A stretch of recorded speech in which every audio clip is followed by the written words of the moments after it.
There are days and nights when memories crowd the corridors of our thoughts like unbidden ghosts. Or perhaps panoramic scenes from childhood, adolescence, or heartbreak crash against us like turbulent waves against an aging ship in the AM hours.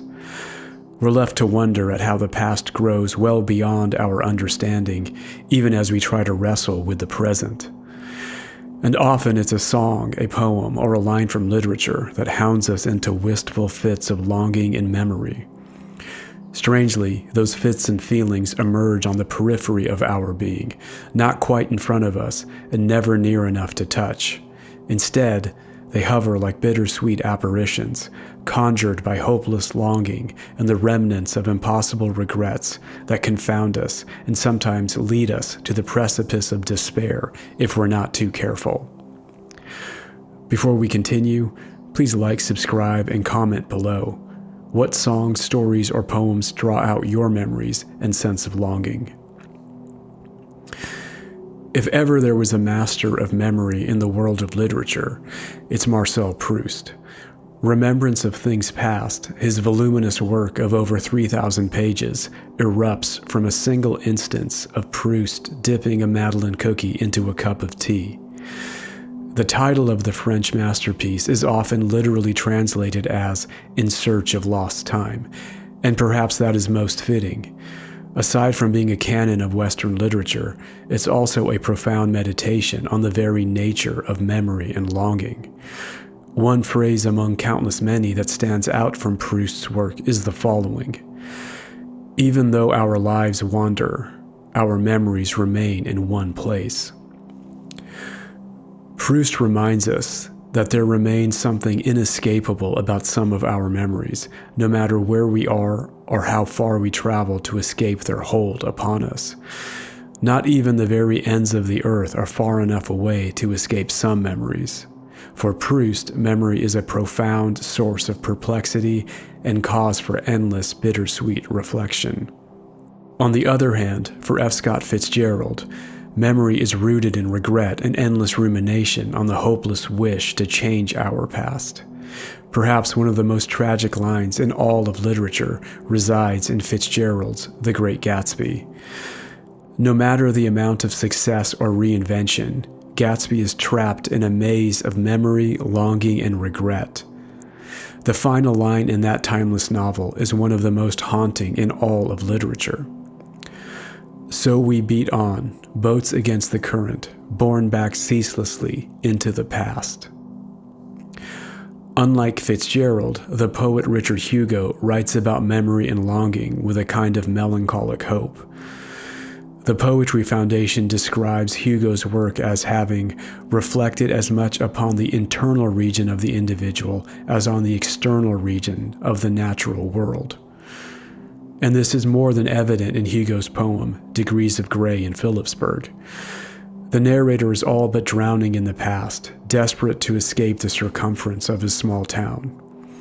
Hugo writes, "All memory resolves itself in gaze. In panoramic green, you know the cattle eat, are 2 stacks high above the town, 2 dead kilns, the huge mill in collapse, for 50 years that won't fall finally down."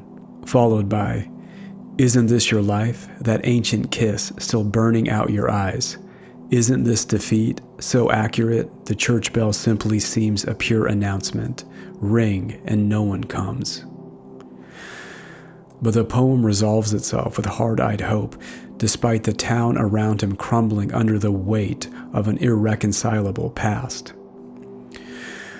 Say no to yourself. The old man 20, when the jail was built, still laughs, although his lips collapse. "Someday soon," he says, "I'll go to sleep and not wake up." You tell him no. You're talking to yourself. The car that brought you here still runs. The money you buy lunch with, no matter where it's mined, is silver. And the girl who serves your food is slender, and her red hair lights the wall.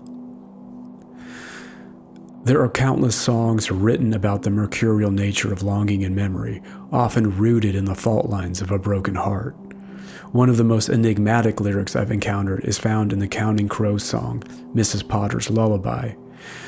The song is a throwback to the long, rambling style of songwriting popularized in the 1970s by the likes of Bob Dylan, Jackson Browne, and Bruce Springsteen. Songwriter Adam Duritz sings, "If dreams are like movies, then memories are films about ghosts, and the price of a memory is the memory of the sorrow it brings." The succinct vividness of that first line seems so readily evident, and when combined with melody and music, its power to evoke emotion is almost inescapable. One is struck and confronted by one's own memories, as though witnessing them on a giant screen at an abandoned drive-in on the outskirts of a small town. For all their pop trappings, the band wrote songs with unexpected depth.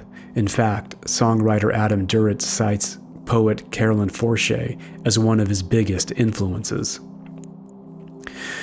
Finally, and perhaps my favorite poem on the subject of memory, resides in the wistful brilliance of Jorge Luis Borges' Boasts of Quietness.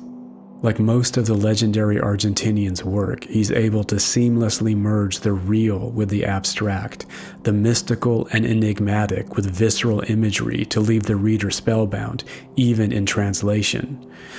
And while the entire poem is beautiful, the final enigmatic lines resound with such depth and meaning within one's being, and yet, if asked, cannot be easily explained at all in any literal sense. Such is the power of poetry. And so I'll leave you, the listener, with those final lines of Borges to reflect upon and perhaps cause you to float on the oceans of your own memories. Time is living me, more silent than my shadow.